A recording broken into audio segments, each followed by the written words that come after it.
এবং আমি বলছি আমার লাইফে প্রচুর এরকম হয়েছে যে আমাকে মেকআপ রুম থেকে বার করে দেওয়া হয়েছে।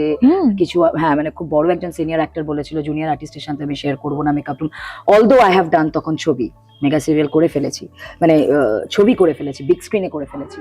তখন আমার একদম নতুন নিউ কামার আমি এই ইন্ডাস্ট্রিতে, মানে এই মেগা ইন্ডাস্ট্রিতে। তখন আমাকে একজন স্টার, মানে তিনি তখন সোকল্ড অনেক সিনিয়র অ্যাক্টর, তো তিনি আমাকে, মানে তিনি একজনকে ফোন করে বলছে আমি সামনে বসে আছি যে আমি কোনো জুনিয়র আর্টিস্টের সাথে মেকআপ রুম শেয়ার করবো না।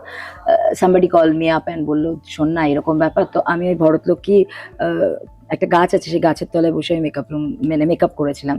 But I got so many good friends আমার তখনও ছিল, এখনো আছে।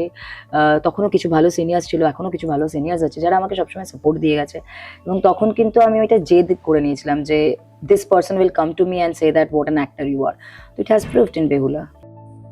ফলো করুন বর্তমান।